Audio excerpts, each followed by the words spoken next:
A very warm and good evening to one and all. On behalf of the Center for Environment, Climate Change and Sustainable Development at Impact and Policy Research Institute, TERI School of Advanced Studies, and India Water Portal, I welcome you to episode 12 of the State of the Environment, #Planet Talks with me, Simi Mehta.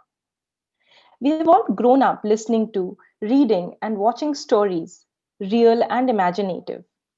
Most of these remain etched in our memories if they have something that captures our imaginations. They are very powerful mechanisms to create our realities and also to provide explanations to them. Science fiction has been inherent to the futures we envision, with or without going through the past experiences, and make us more likely to respond to the impending events. In this way, use of science fiction or sci fi acts as one of the ways to capture the imaginations and alternative futures. And what best would one want if these help to promise sustainability and development? Essentially, the sci fi can become important teaching and surviving tools to head towards different, perhaps even better futures. In fact, the scenarios approach using science fiction can help individuals, communities, businesses, and also nations to develop a capacity for dealing with the unknown. To learn more about the science fiction and sustainability, we have with us Professor Anandajit Goswami, Associate Professor and Head of Department of Social and Political Studies of the Faculty of Behavioral and Social Sciences at Manav Rachna International Institute of Research and Studies. In the past, he has worked with TERI and TERI School of Advanced Studies, where he has led projects supported by UNCTAD, UK Aid, and Asian Development Bank in the areas of trade, sustainable development, macroeconomic implications of taxes and subsidies on fossil fuels, economic growth, and its implications on demand and supply. Professor Goswami was based in the UN Economic Cooperation for Africa at Addis Ababa as part of the South-South Collaboration Initiative of TERI during 2007 to 9. Professor Goswami holds a PhD in Energy Policy and Rural Energy Transition from TERI School of Advanced Studies in New Delhi. Thank you, Professor Goswami, for joining us this evening. I now invite you to make your presentation. Over to you. Thank you. Thank you. Thank you so much, Simi. Thank you so much, my dear friend Arjun, and everyone in your organization in IMPRI and TERI School of Advanced Studies.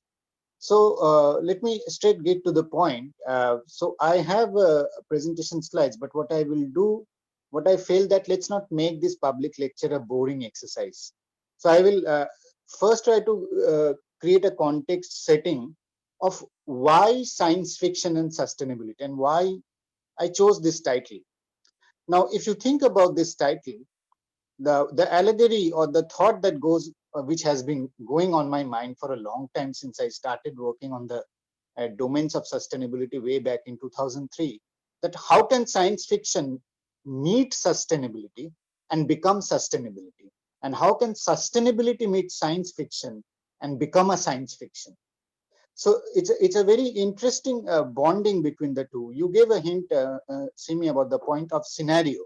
Scenario is a bridge by which this relationship can be established, where science fiction meets sustainability and it can become sustainability.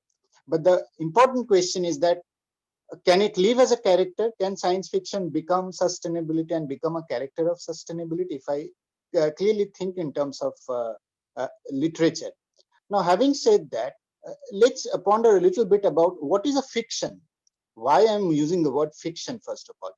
Fiction is something, if you summarize, is something which has a plot, a character, a spectre, a flow, a music, a drama, and sublayers of character. To me, sustainability, today's context, whatever you see, also has the same layers. It also is marked with these facets of a plot, a character, a spectre, a drama, sub-narratives, and then there is a possibility of pluralism in it. Now, having also said this, sustainability has many domains. In technical terms, what we generally say, It has economic, ecological, social, political, governance, environmental. We know the genesis of the UN Brundtland Commission report, which was then when led to the genesis of sustainable development. I'm not going to the technical details. Google is there. Everyone knows about that. Uh, I will like to take you all through a more insightful philosophical journey. Why sustainability and science fiction we need to constantly see together as an entity. The reason is sustainability is something like a mix of two colors like green and yellow, which then leads to murky brown, and where each of these colors have their own identity. And similarly, for a fiction, you ask anyone, you ask any child or anyone, ask yourself a question: what is a science fiction? You will never have the right answer towards it. Roger Shelley had once said that anyone who gets an answer to the fiction is a fiction by himself or herself. So that is the mystery, and that is the enigma of sustainability also. So these are more in the metaphorical domain, I'm saying. But in today's discussion, I will only pick on, not on the economics of it, not on the sociology, nothing. I will pick on to the very critical historical facts and take those historical facts of science fiction and bring in an interjection of sustainability into it. That will be my main aim in the next 10-15 minutes. And then I will pick up some case studies. And wherever required, I will request our colleague and dear friend Ritika to open up one slide, wherever I will require to substantiate what I'm saying. Now, if you see the journey of the history of science fiction, broadly from the 17th, 18th, 19th century, if you see, there are French writers, British writers, Neo-Latin and German writers writing a lot about science fiction. If you read those narratives, you will see a lot of that, in a way, is pondering on some of the domains of sustainability that I am mentioning.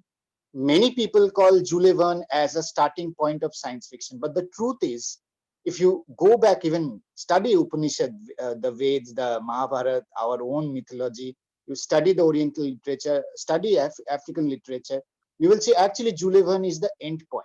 Ironically, the truth is that he's more like the end point, at least of a dominant francophone scientific tradition or a science fiction tradition, which got to be taken as science fiction. The lots of French science fiction was written to the 20th century, of course, but there was a predominance of American science fiction. The entire Americanization of everything, of the culture, started happening into the late 21st, and the center of gravity shifted towards Americanization of science fiction, and also the sustainability question in science fiction. You will see there's a change from the 21st century, and it is dominated by your political discourse, the way the world was shaping up, the way the society was shaping up. None of the characters, if you see, were created in the science fiction, where even though we have called the fictions, it was finally a writer's imagination, an author's imagination, and a writer and an author is not beyond the politics of sustainability. So if you study deep down, you will actually find out the layers of sustainability into the writing discourse, into the characterization of the plot. I can give you one simple example. Many people say that in 1920, Hugo Gernsback, Hugo Gernsback is being thought of as the genesis or the main person who started the today's science fiction and sustainability discourse that you are seeing. But that is that has a lot of push of the hegemonization of American science fiction in the World War construct. Remember, at that point of time, World War was also happening, and World War had a major impact also in terms of what America was thinking at that point of time. And many people in the, if you study Robert Adams, who is a historian who only works on science fiction and sustainability, he has extensively written that the 1920s point of Hugo Gernsback can be called as scientification, where there is a technology dominance. And we know that sustainability also at the same time started to get a technology dominance. If you study the discourse of sustainability, I mean, David Attenborough in the latest documentary has mentioned very clearly how our sustainability discourse, or the word sustainable development word, also started getting to be dominated by one sort of thinking, and which happened from 1920s. Something went wrong. Many people in 1974 used the word which was coined anthropocentric, which we use a lot in these days, where the essentially a human-centric word, which we know anthropocentric. What does it mean? You are all are experts of climate action and climate change research, so you will know that. I don't need to discuss on that. But what I will further say is that why don't we look onto something like way back into the Greek history? Why don't we look onto, let me raise some inconvenient facts and truth, which you will not read somewhere. Why don't we study what was happening in the Greek mythology? What was happening in the Hindu mythology? What was happening way back in a time when in theory, in the Greek mythology, you will see that there is a mention that to charter a ship and travel to the Sicily, to the gates of Heracles, and these are characters of fiction I'm saying, there was a hypothesization that human beings at that point of time were already started to becoming exosomatic. Exosomatic means you live out of your bounds. You are thinking of a plural world out there and you're trying to voyage into that. Now, this spree of voyaging into an unknown charter is nothing new. I mean, today you see in Interstellar that when Murphy's dad goes to another, and yesterday we all know that SpaceX has launched their first 4 astronauts in, we all know that, but this is nothing new. I'm saying that if you go back during the times of Greek mythology, in our own Hindu mythology, there are innumerable references of that. Travel upwards through space or sometimes downwards into hollow earth marvels were being mentioned again and again. And they were thought of a discipline of science fiction and sustainability to know the earth and to know the nature more. Okay, so historically, as I'm saying in today's talk, I'm not going to get to any other domains. I will pick history, and from history, I will put a narration or reflection or a little bit of introspection how sustainability was bringing up or how sustainability was coming. So, if I may say that this space travel or time travel, this is nothing new. The Greek mythology has spoken about travel through space and time.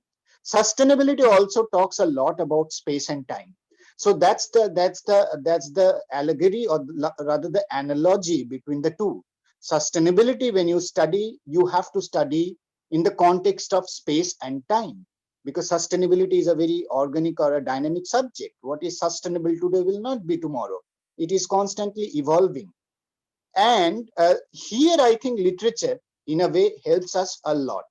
Science fiction introduces us also to the world of technology and sustainability together, which today we talk of these green technologies, today we talk of this all these renewable technology forms. So suddenly it has become a buzzword or a business acumen because there's a business out of it. But if you study literature, literature was always saying these points about the impacts of technology or how the technology is shaping up society and culture. Let me give an example. Way back in 1632, there was a novel by Charles Sorrells. I don't know how many of you have read about that. Can you imagine in 1632, that novel was mentioning about an android woman. Today we talk of android woman. Today we talk of humanoids. It was in 1632, you see for the first time a reference on how the deep human psychology is going to change. 1632. Just think of how the history was so advanced, and it represents an earliest instances of a sort of science fiction which was questioning our societal domain. Now, having said that, broadly, if you see the canvas, science fiction and sustainability can be divided into stories of travel through space, travel through time, travel through imaginary technologies, and each of these are having a respective impact on the social, ecological, economic, environmental, governance, and political domains. They all are having connections to these domains of sustainability, which you mentioned that the scenarios. I always think that if you do a modeling, it's best to read a science fiction and then get to a meeting room and do a modeling policy scenario. It really helps you. There's also a fourth form, which has become again very fashionable these days, which we call dystopia. Yeah, but again, dystopia is nothing new. which we called a fourth form, which is called an utopian or a dystopian fiction. I mean, many people will give you reference of dystopian fiction as Orwell's 1984 or 1921 V, the Russian novel. Many people will tell you, okay, read Aldous Huxley's Brave New World. These are all examples which people will quote you. These are known facts. I'm not going to get to this. What I'm trying to get to is to another point, that a dystopian science fiction or a dystopian science fiction essentially connects to sustainability because it tries to create a new world. It tries to question an alternative reality, which can be sometimes very shocking, which cannot be, 10 years back, COVID could have been a dystopia. If someone would have written about COVID, could have been a dystopic science fiction. Today, it's not anymore. But what does a writer want to do? A writer, through a dystopic science fiction, construe an alternate but a self-consistent society and create a historical bridging connect with the history of sustainability. So today, we talk about this world building. When we talk about sustainability, we talk about a plural world. We talk about peace, the SDG goals, the 17 goals.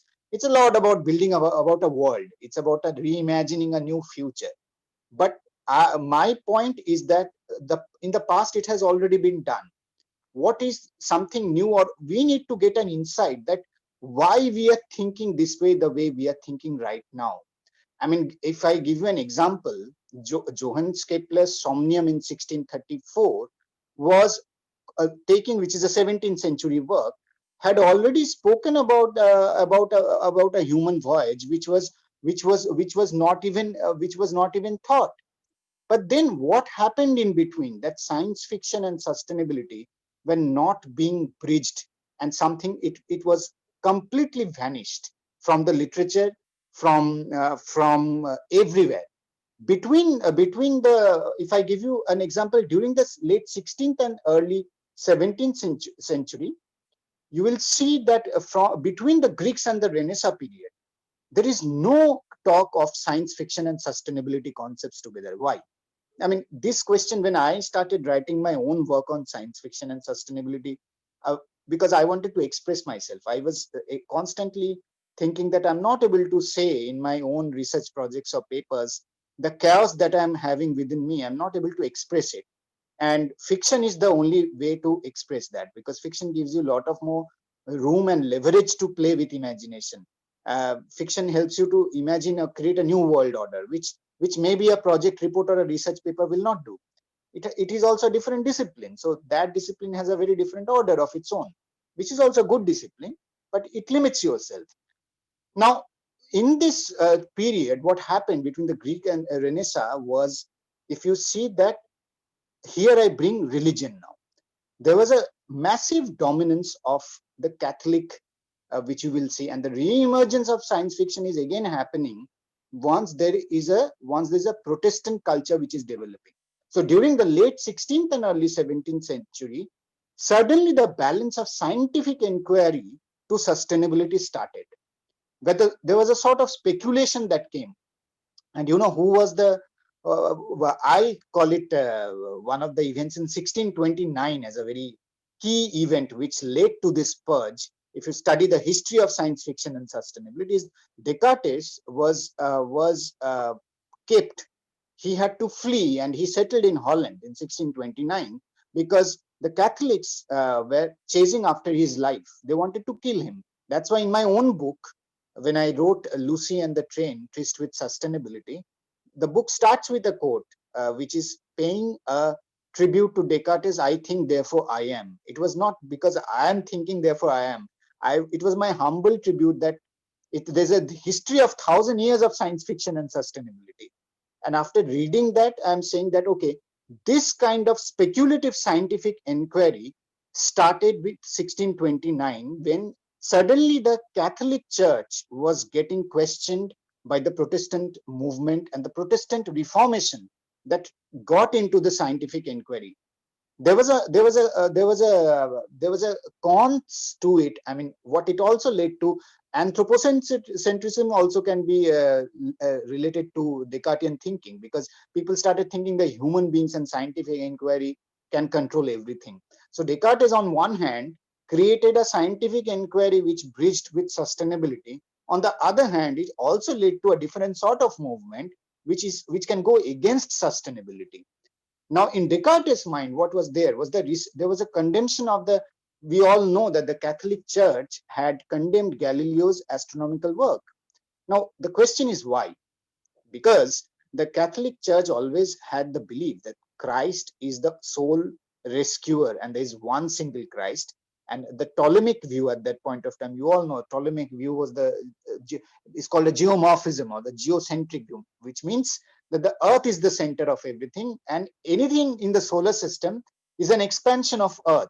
So earth is the center of sustainability movement, or earth is the central to your sustainability thinking.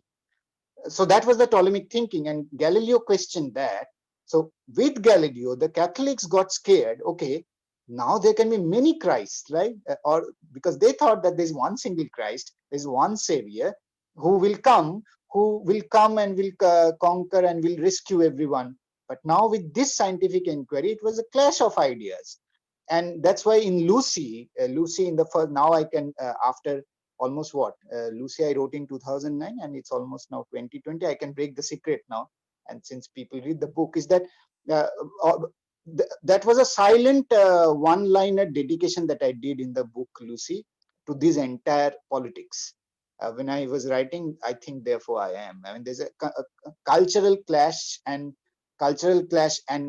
politics of religion behind the science fiction and sustainability discourse.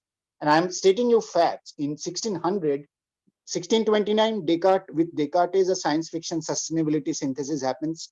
Before that, the Galilean discourse, how the Catholics are protesting, because Galileo's vision, they knew, will question the single existence of Christ, which means the existence of plurality in this solar system, which means that there are many Earths. If there are many Earths, in a way, that's what sustainability is, that there are many truths. There are multiple truths. There are many Christs. There's not one single human being who is going to create a sustainability solution. And today the world is in a crisis because we have forgotten that history.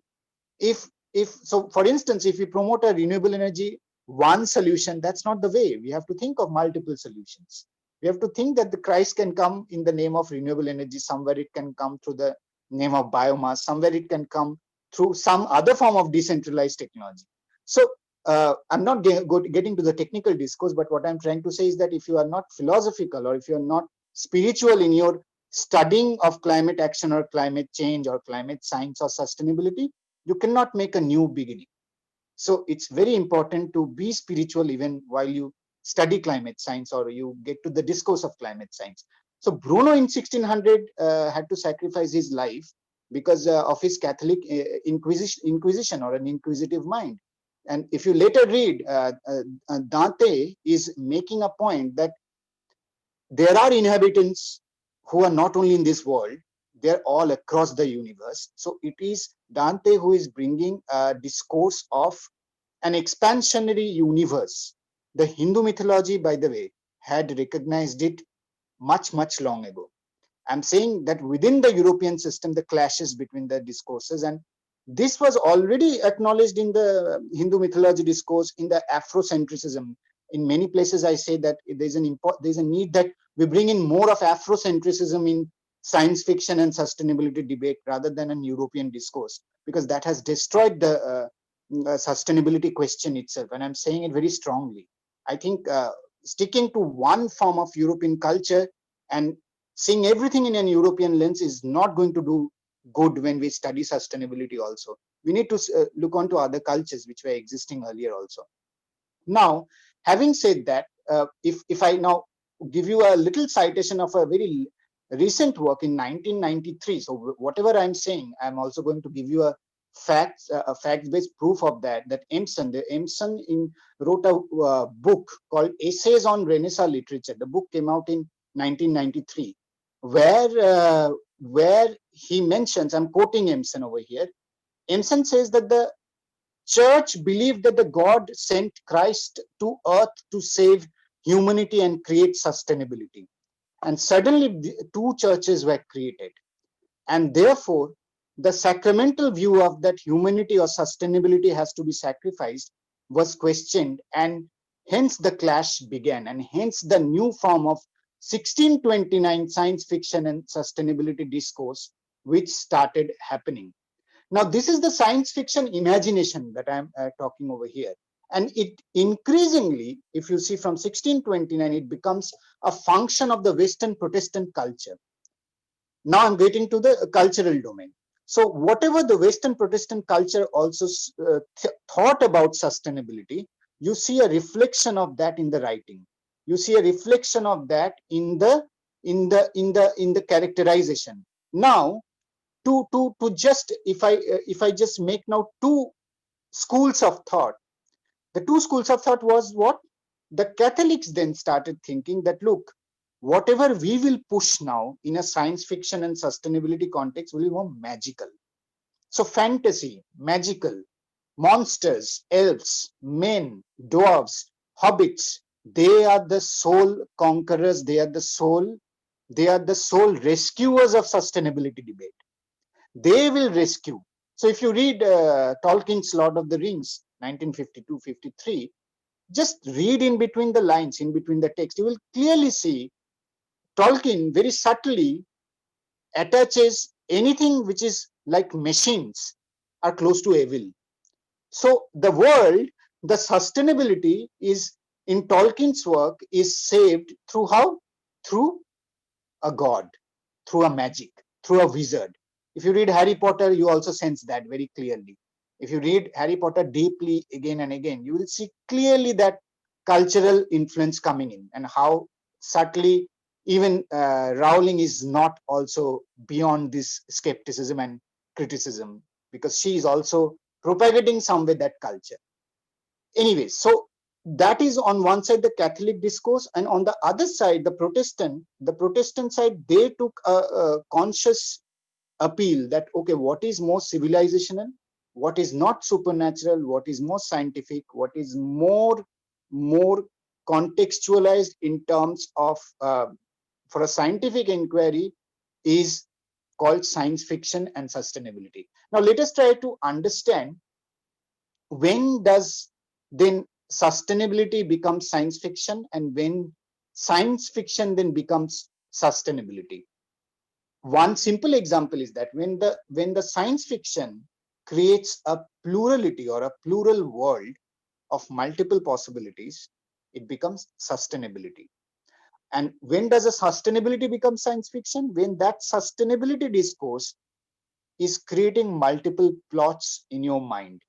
If I now open to one of the slides, I think I will give you one. I will ask one slide to be open. Go to the slide. I will tell you. Go to the slide 15. Just go to the slide. Just stop over here. Just stop over here. Stop over here.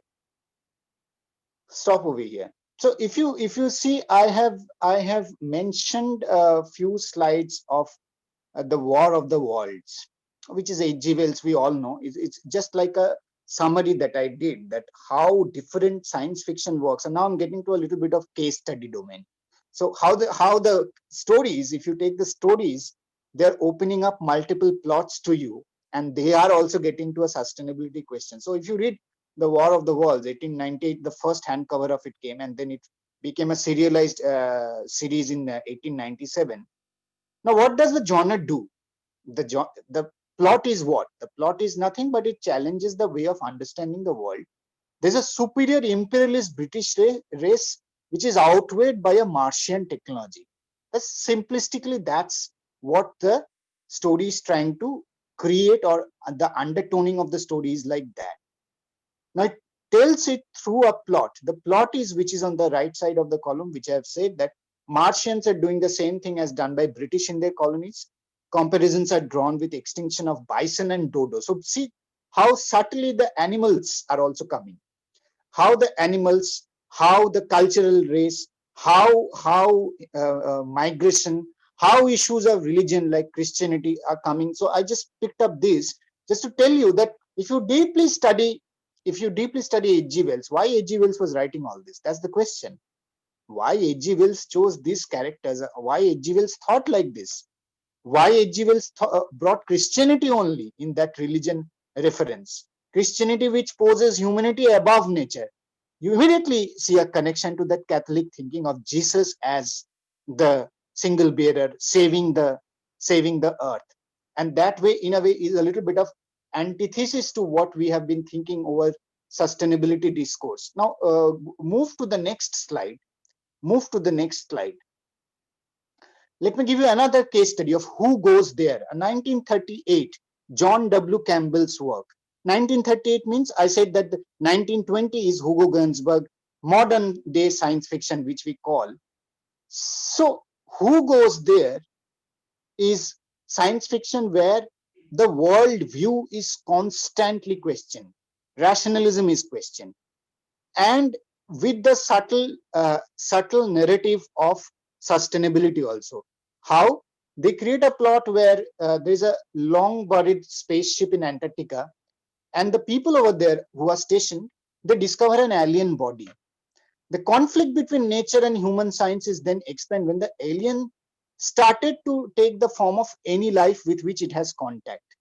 So imagine how the plurality of human existence, rationality of human body. I mean, why I'm saying again and again, if we have to get to a sustainability discourse, we have to study science fiction scenarios. So see, it's a question of existence, it's a question of humanity, it's a question of human body, it's a question of uh, why the person chose Antarctica. Today we know why Antarctica has a politics. When we discuss in context of climate change, we know that the glacier melting, all those aspects, we know that those facts. So do you think that they have not imagined? They had imagined these things, but they told it in a very subtle way. But again, we know today the gender narratives, we talk a lot. We talk about the SDG goals, where we talk about the gender empowerment issues. But if you read That Only a Mother in 1948, Judith Merril work, it was the first time it spoke about the intersection of a public science and domestic life. And a fascinating work where a mother is constantly writing a letter to her husband, posted in a secret station related to a nuclear warfare about possibilities of mutation in her baby. Just see the plot. The warfare is nuclear because it is destructive. So somewhere, see the clash or the chaos of existence. The writer could have taken any other warfare. The writer could have taken just any other warfare, but the writer somewhere is taking a nuclear warfare, which is a self-destructive human race, is trying to, on one side, create a self-destruction, and on the other side, there's a baby. And the baby is also, and the mother is worried that the baby can have a mutation. So see the dialectics, and that brings me towards the last part of. I will not go deeply through the other slides because I think I have already short my time. It's already I've crossed a lot of. I think it's more than 10-15 minutes. So what I will like to say is that finally what you like to see is that the concept of a tension and sustainability. So what is unique in any case of science fiction and sustainability is that essentially a tension has to be brought out. Now the tension also is a very key facet of sustainability. Tension of multiple ideas. When Arjun, Simi, or Ritika does an interdisciplinary research of one topic, they get multiple views. They discuss, debate, don't agree. So sustainability is all about this tension. There was a recent work by Dan Simmons. His work, again, I'm citing because today I'm not going to get to, as I said, I can talk about hours on every domain, but I won't. I'm just taking instances of culture and philosophy so that I can restrict the time. Dan Simmons' prize-winning work called Hyperion in 1989. Let me give you a very interesting story. Opens with a story where a priest, haunted by a question that, okay, the priest gets up one day and thinks, okay, is Christ the universal savior? Is Christ is what the universe is being saved by? So what he decides? He takes a travel to a distant corner of the galaxy and finds there a race of seemingly idiot aliens. So aliens are idiots. See the politics. Aliens are idiots. Someone searching Christ, going to the end part of the galaxy, and all the aliens were holding or were carrying a glowing cross on their torsos. Now, apparently, the priest was very ecstatic. The priest said, "Okay, look, on the earth we believe that Christ is the savior. Even Christ is over here. The Christ is saving the aliens over here also. Everyone is holding the Christ on their torsos." But apparently what happened was that the cross-shaped thing was actually a pernicious alien parasite. And what was done? It was done to track the priest. It was a work of an alien parasite who was constantly trying to essentially see who are the races who are also existing over here, and the priest was completely disillusioned. Hyperion, this simple story establishes that a sadistic creature called the Shrike is kidnapping and inflicting terrible pain upon various inhabitants of the planet. So, in a nutshell, the story that I'm trying to say is that this tension, not only within Earth, when we talk about sustainability, is going to exist. The language of sustainability will always be full of tensions. Here, I will like to quote a little bit of Pablo Neruda. Pablo Neruda had once written that what should be the language of a rain that falls on a tormented city?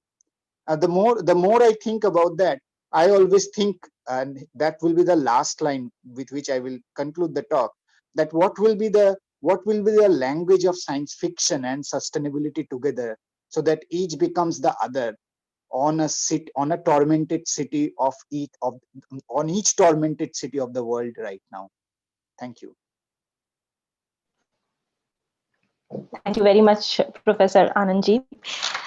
It was so wonderful listening to you. And you have so vividly described the evolution of science fiction, the space and time, and the allegory and the adaptation to sustainability. It was really wonderful listening to you. Thank you for enlightening us this evening.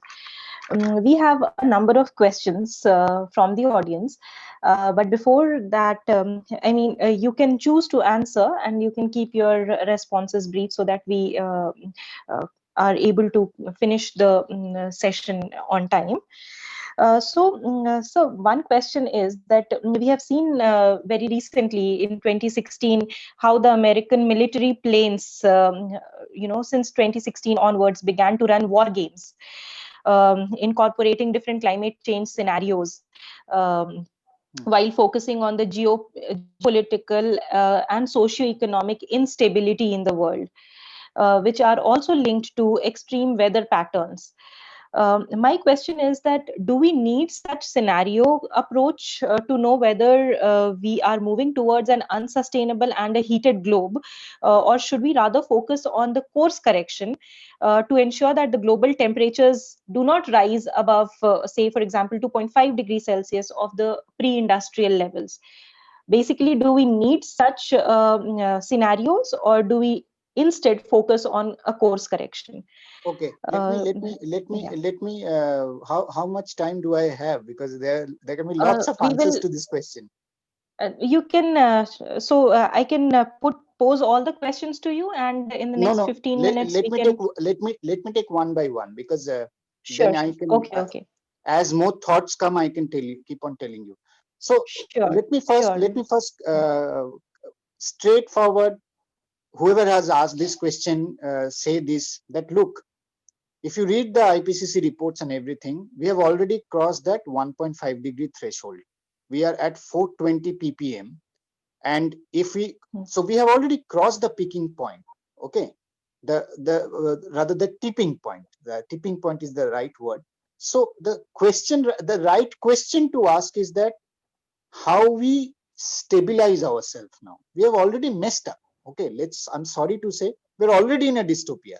We have already got to the tipping point, because we have crossed, which should have been 350 ppm, we have got to 420.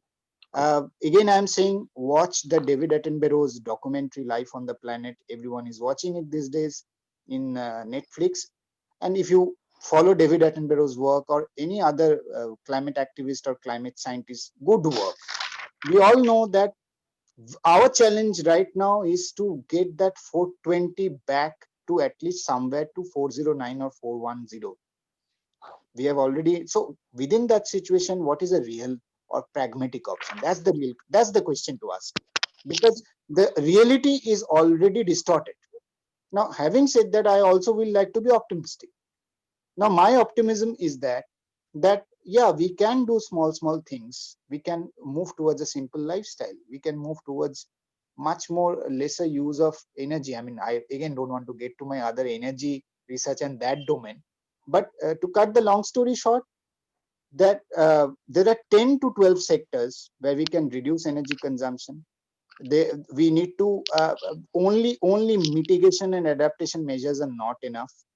I think we need a massive human behavior and cultural change. See, human behavior change will just not happen like that. Why I chose science fiction and sustainability? Because we have done enough scientific work. The world has not changed, right? It took a COVID to shake us up, right? So that's how things change. Things many times they will change when we also bring out a cultural revolution. Now, cultural revolution, I'm not telling that you all start becoming a populist, populist and start doing all sorts of rebel movements. No, I'm not saying. I'm saying that you can do simple things even in your own lifestyle. And if you can just do a little bit of simple thing, that collectively can make a lot of change. The ethics is missing, Simi. I see what pains me is that the ethics of doing something is missing. And in a dystopia, we are currently in a Mm, dystopia, by the way. If your ethics goes out from whatever you are doing, I'm no one to give a moral lecture or gyan to all of you, because I also have many limitations. But I think we can be ethical. We being right. moral, immoral is a very different question. But being ethical is easy. If we push ourselves, we can at least be little ethical. If we can be a little ethical, then is the next question of morality. Let's first be ethical. If we are ethical, that 420 will come to 400, 405 ppm. I mean, that's again my boundary definition. I'm being in a very positive, optimistic scenario. Being ethical, in policy modeling, we create these scenarios, right? So, if in a very ethical, just society with no inequities or with a proper distribution, with very minimal consumption, minimal, where the distribution is proper, I think we that because it's in the world's question is now a distribution question. The world's question is not a generation question. I think it's now a distribution question. We know what capitalism has done. I'm not pro-capitalist or anti-capitalist. I'm not pro anything. I'm just saying I am just a factual observer. That's how I've conducted my talk over here. I've factually observed things and I'm stating. So in our own lifestyle, if we do that, it's good. On the other question of the military that you said, look, I studied a little bit of IR also. I don't have a degree in IR, but I keep on studying IR, and because I love the subject. And so we all know, right? What sort of IR discipline is now going? It's a cycle. So we definitely not in a constructivism world. We are definitely not in a liberalism world. We are definitely not in a. We are rather. We are seeing a very different type of realism leadership, very different type of realism, dominant realism leadership in IR discourse. Since you have studied IR, and I know some of you have studied IR, so in a dominant centrist realism discourse, we cannot be very utopian.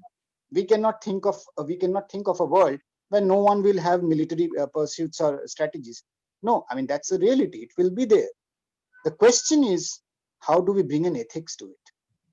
I think if I say that it will be a very peaceful world with no geopolitical strategies, with no military strategies, I mean, come on, I can't be so. I can't make such naive statements. That's not how the world politics works.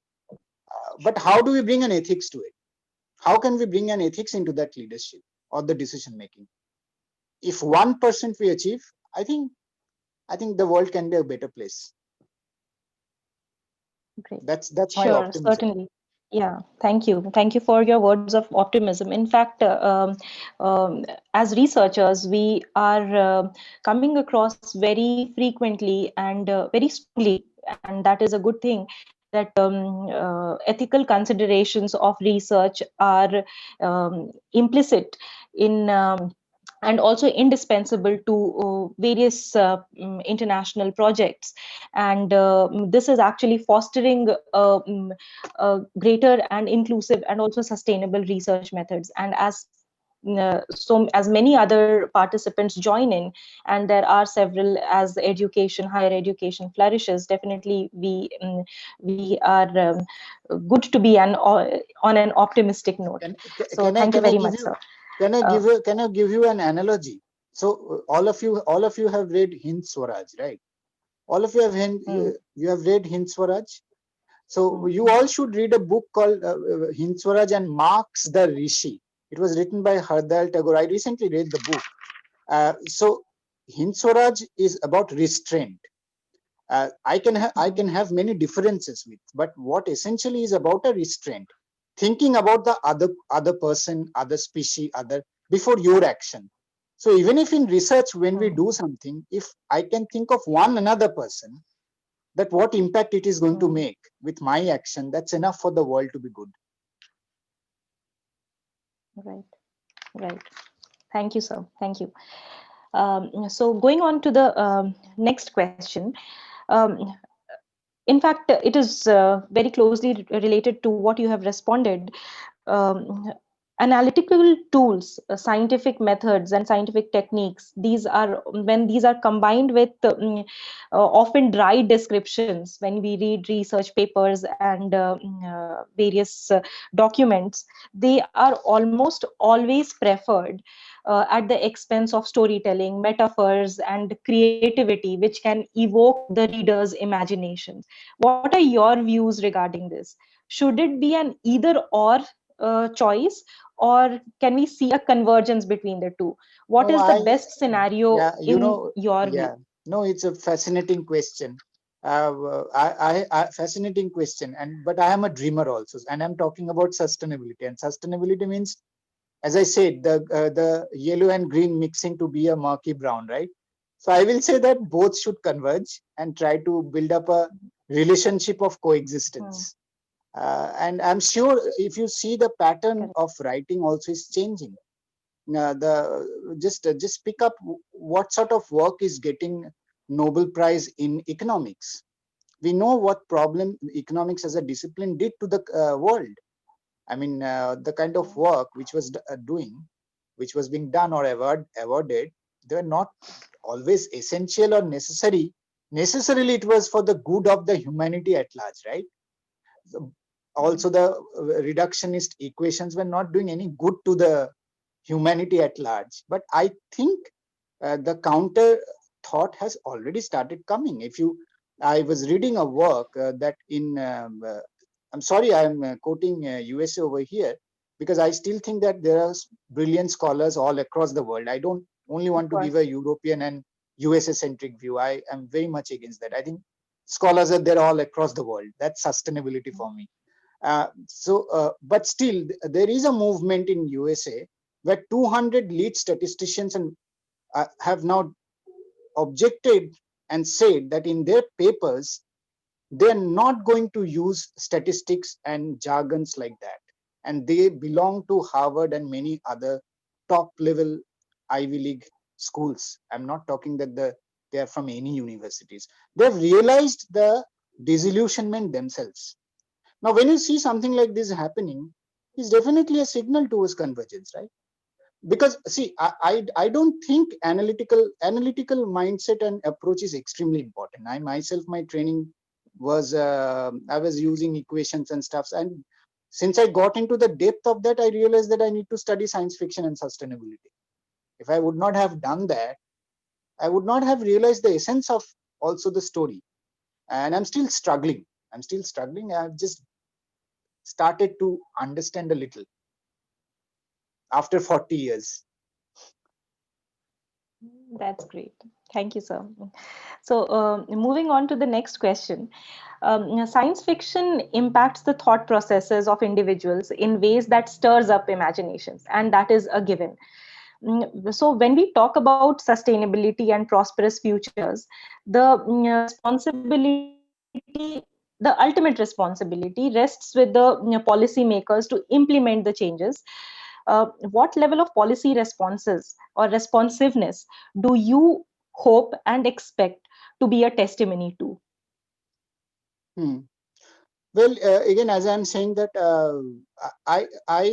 the way I believe is that you cannot take away policy responses from the politics of policy making and the politics of policy implementation. They are they go hand in hand. They go hand in hand. So if I say my role is to stir that imagination, and it's actually both way. A policymaker can also, I'm in my own career, and I have been several times been pushed by the questions and the cutthroat criticisms and anguishes of many policymakers on a work. They have improved me and pushed me on imagining further. But I think when we create that imagination, when we create that, we should not have an expectation of a response immediately. Because then somewhere your motivation can go down. Because you need to remember the fact that the imagination will not necessarily lead to a translation of action immediately, because actions happen through a psychological change. If you have hit the psychology or the psyche of the policymaker, somewhere down the line it will pass on. But if you have an expectation, okay, I will immediately get a response, you will get frustrated. So also you need to have your own zone of sanity to constantly create and imagine. So you create the imagination, you let the space for policymaker. I mean, come on, that's also sustainability relationship. Let the policymaker have the policymaker space. Let me create my space, and then we gel and see. As Pablo Neruda had said, how rainfalls can fall on a tormented city. What is the language of convergence? That is, I think, the right question at this point of time is what, Simi, you are asking. It's a very good question, but also a very pertinent question is that what is that language that we are looking for? What is the language, say, Arjun, you and your team is looking for to create a response? What is the language that the policymaker is looking for from you? Okay, that's the narrative, Sure, sure. because it is So, also communication. hmm, hmm, right, right. Thank you, sir. There's a question by an anonymous attendee. In your lecture, you quoted the Greek mythology on how science fiction has been there in Greek history. So his question is, in Indian context, as you said in the beginning, that Vedas, Upanishads have some essence of science fiction and sustainability. Can you explain any one incident mentioned in these Vedas and Upanishads, or quoted any character from Indian mythology Yeah, yeah, who have many, many, shown science fiction and simultaneously just one, if you could? many. I mean, I remember when I was in class 9. Uh, when I was in class 9, I started so I had a wonderful teacher. I think your imagination is shaped by the school teachers. And that teacher, I still remember his name. I used to call him Ashu Babu and Shudha Babu, right? That was his name. So he was a very simple person, that old school teacher who will push you to think, imagine. He taught me gravity through a story in Vedas and then in Upanishad, where someone was trying to create a ladder out of the earth and going to another set of universe. And every time they were trying to do it, they were falling down. Now, if you see the later on, when I read that, and later on, anyways, that was about gravity. Later on, when I was reading about dark matter, and there's a fantastic work by Joseph Campbell and John Beers in YouTube. He's a philosopher, by the way. Joseph Campbell was a person who got deeply influenced by Hindu mythology and philosophy and its impact on science. So you must see a series. There's a 6 lecture series of that, where he's quoting from Hindu mythology and showing today what we call dark matter, when we quote or cite Stephen Hawking or Roger Penrose getting the latest Nobel of the cyclical theory, they were all measured in the mantras, the chant, the sound. Today NASA comes up with this. They have come up with this sound of hell. You know, this sonification technique where they're measuring the sounds of galaxy, the interactions of galaxy, the sound of black hole, which they are calling when a star is shrinking to a black hole. There's a sound which is the helix, NASA helix. I am forgetting the exact word, but the NASA helix sound system. Instagram also has that. It's really scary. So what they're doing, they're taking the spectrum, they're taking the light emission, and they're converting it to corresponding a sound frequency and then generating. So every star has a light spectrum. Now this is nothing new. You see the Vedas, when the Veda mantras are chanted, the frequency, why certain frequencies synchronizes with our mind, why certain frequencies synchronizes with our state of the mind. I'm saying that I'm not getting to the politics of it, but if there's something good in something, it's my duty to read it deeply and take out the science out of it. I'm not getting to the politics of politics. Politicization of that is a very different, altogether a different matter in which I'm not good at. But it is my duty also to say that on one side from 1629, or if you read Francis Bacon, we only read this Ptolemean thinking or a Copernican thinking. It's also our duty to see that the same thing was being also told by our ancient mythology, and also the same references you will get in African mythologies also. It's not only Indian, by the way. Take any early civilization in history, they are there. My pain sometimes is that what have we added to it? You know, when we started from such a modernity, what has been our addition to that modernity? We cannot just continue that we had this. We also have to add something to that modernity, right? And say that, okay, this has been our contribution to that modernity. That's what I think somewhere has gone a little wrong. Anyways, that's a different story altogether. Sure. So I would request Dr. Arjun Kumar, if he is here, to make his concluding comments in the next 5 minutes so that we are able to finish on time. Sorry, Dr. Kumar, are you here? I have overshot time. Sorry about that. No issues, no issues. It was really, I personally enjoyed listening to you. Dr. Arjun, yeah. Yes, first of all, I would Just be brief. like to, yes, congratulate Dr. Goswami for putting across his views here. But many things, I come from Hindi belt, so very tough English, I must say. Of course, but it is science fiction and literature. Really, to... Hindi में बोल दूंगा यार. In fact, we have a question. In fact, we have had a question here as to, yeah, are these discourses available in Hindi, or does it mean that only English medium students can understand science fiction? See, this is creating more inequality. Exactly. No, that's a brilliant question, and that's why मैं Hindu mythology text उपनिषद वेद ये सब बोल रहा हूँ, क्योंकि मुझे लगता है कि लैंग्वेज, मैं इसलिए बार बार लैंग्वेज की बात बोल रहा हूँ, क्योंकि ये अगर कोई अंग्रेजी नहीं पढ़ पा रहा है या नहीं जरूरत नहीं है सबको अंग्रेजी आना जरूरी है. इमेजिनेशन अंग्रेजी से नहीं आता है, इमेजिनेशन अपने वर्नाकुलर से ही आता है, और इमेजिनेशन वर्नाकुलर से ही स्ट्रांग होता है. तो हम हमारे पुराने किताब या हमारे साहित्य से भी कर सकते हैं. मैं एक्चुअली एक इसमें बताना चाहता हूं कि I read science fiction mostly first in Bengali. So in 1882, there was a pictorial Bengali science fiction magazine called Bigyane Dorpone. Acharya Jagadish Chandra Ray wrote a full-fledged science fiction. Then in 1910, Begum Rokeya, all these are Bengali vernacular science fiction.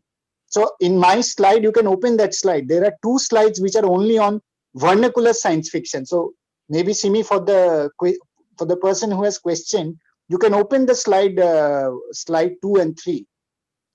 उसके सामने चले जाइए और आगे आगे आगे. हाँ, no, no, no, go down, go down, go down, go down. Next, next, next, next. इसके बाद ये देखिए. So see this slide. In this entire slide, I have only mentioned Bengali. Before even going to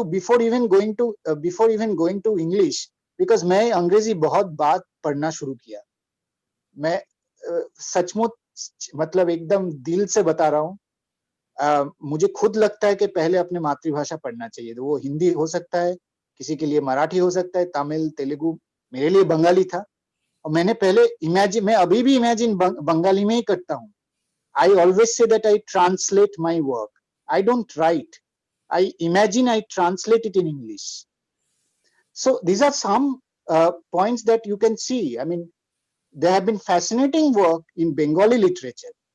And way back in 1882, we had begun Darpon. Jagadananda Rai traveled to Venice. Hemlal Datta writing Rahasya. Jagadish Chandra Bose writing Palatok Tufan. Begum Ruqayya Sakhawat Hussain, who was called Begum Hussain as Sultana's Dream. It was about a gender issues and role reverses between men and women. So much of modern work in vernacular. So Hindi I have not yet studied enough.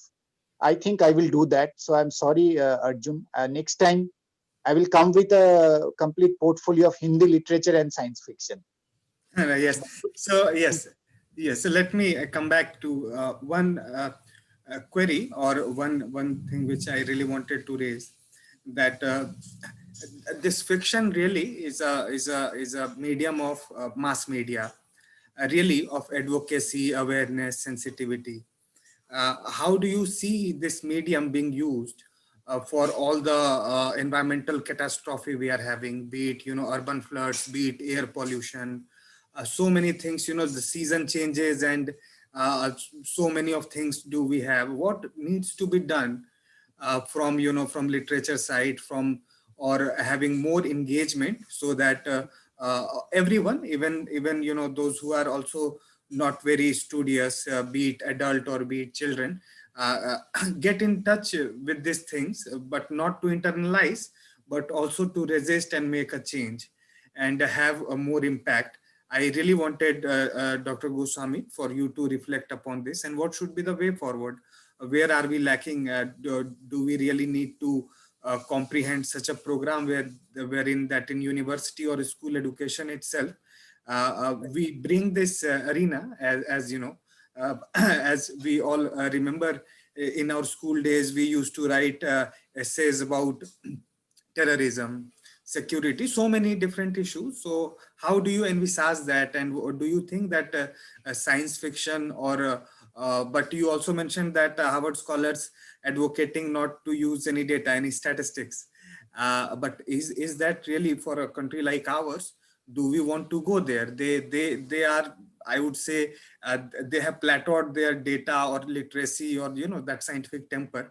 We really do not know. So what do you suggest, your reflection on these things? What should we do, especially in the context of our subcontinent? Yes, Dr. No, Goswami. so Arjun, very nice questions. So see, I am a data person. Let me correct myself. I don't want to communicate. I think data is just like your nerve to a body, but data cannot be your entire body.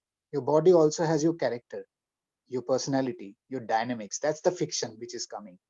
Without data or analysis, nothing should happen. But it is how, which data, what data, why that data, and that needs to have a better language. I'm talking about the language of data communication. I think that's the space where we have lacked, because that needs a lot of imagination. It's not an easy task. Getting data is easy these days. We know how getting a software, you can run anything on Stata. Anyone can do that, anyone. But having done modeling work for at least 17, 18 years, I know that you can get the data, softwares are much easy, coding is available, but who will give you the imagination? That is you, right? What distinguishes Arjun from me? It's Arjun's imagination. And the new education policy, clearly outlines this very explicitly, that even in our curriculum, we have not emphasized on imagination and learning. And imagination and learning can happen actually in vernacular, not in English. And that's why I'm saying again and again, okay, don't feel diffident. If you are imagining, trust me, I still sit with a dictionary when I write. And I say that I translate work. I imagine in Bengali, imagine in your vernacular, but then you have dictionary, you have stuffs, and the later part that you are writing in an alien language, it's a practice, you will get it. Imagination no one can take from you. So from my perspective, and I had suggested this sometime back to the Potsdam school once, and they have started, uh, for every research they come up, instead of a policy brief, they come up with a fiction now. So they're preparing 4-page, 5-page short story fiction to tell the research. And my pain is that someone from Germany took my advice and started doing it. But I have told this to so many people in India, no one listened. But someone from Germany had to do it. And when even the Lucy and the Train, someone from the Potsdam school recognized, then it becomes popular in India. So this is still a mystery to me, that why don't we have faith in our own abilities of this country and the people of our country? Why do we are always shy of taking risk to learn? The same holds for, as Arjun is asking me, for policy research also. Why do we have to always keep on writing? Because your fictional story has to be backed by data. You are writing the story on the basis of data only. How the plot will move from point A to point B, how the plot will move, that movement pattern comes from your data. Which character will come from where, that is out of the data. But what communication language I should have? Will an equation make a larger policy impact on the psychology of a politician or a policymaker? Finally, we are in the business of making a change to the society. As Arjun is rightly saying, it's a mass. We want to create a mass change. Policy is about the public. Policy is not for my own private gain, right? I mean, it can be a private gain, but I see when policy comes out, that policies also has to be for the public too, in a way. That's where the ethics comes in. That's why I was saying again and again, that if a little bit of ethics is there, we can make a larger change. And there also, as a writer, that's what my dilemma is. When I create Lucy and the Train or Lucy Meets AI, which are my books, somewhere it's my personal writing, which then becomes a public property. So I'm always in a tension that something which was very personal to me, I have to let it go for the public to create a change. And that's why in many of my writings, I take a stand to be from a distant, and that can be a critique from a literature point of view, that my characters, and I have faced this criticism many times, that my characters are like observing a policy. They are not vulnerable enough. But that's my conscious decision, because somewhere I'm trying to create the convergence of science fiction and sustainability. The question that Arjun and Simi asked. Arjun, is it clear? Sure. Yes. Yes, thank you. Okay. Arjun, I will really look forward to your Hindi science fiction. That will be fun. I Yeah, would, perhaps you can collaborate with all ethical considerations. This will oh be no, really yes, an interesting we can write in project to Bhojpuri also. work on. Actually, I had got some offers to translate Lucy and the Train, Lucy Meets AI, but it did not move beyond the point. It's very tough. It's very tough, especially to put in the local dialect. It's really very tedious, and I would say very unique experience in itself. Anyhow, let me once again Okay. congratulate, yes, Dr. Goswami, for putting across this presentation, which he not used fully, I would say. But we will put it on our website, so for the interest of those who like. And really thank you. Simi, we can have an official vote of thanks, really. Yes. Sure. Thank you, Dr. Arjun. So, thank you very much, Professor Anandjit Goswami, for taking time out from your schedule and engaging us all with such an interesting topic and discussion on science fiction and sustainability. It Simi, was a pleasure listening to you. And Simi, I'm not a professor. I'm just a doctor. I'm not a professor. Don't make me feel shy. No, associate professor and above our professor. Okay. This is Sorry. our, yes. Okay. noted. Thank you. Thank you. Apologies for that, Dr. Goswami. And I also take this opportunity to thank India Water Portal and TERI School of Advanced Studies and all our participants for posing so wonderful questions. And definitely we'll get back with Dr. Goswami again in the future with another topic of interest. Till then, stay tuned to #Planet Talks with me, Simi Mehta. I wish you all a very good evening. Thank you. Yes, sir. Thank Sir, you, Dr. Goswami, for joining sir, us. are you writing next book, Lucy and the Blockchain? No. I can't disclose that secret, but wait for it. Okay. Perhaps we will have one more round of talks like this then. Over the Lucy 3. Wait for Lucy 3 for some time. Yeah. Great. Thank you. Thank you and have a nice evening. Okay. Thank Thank you so much. Thank you.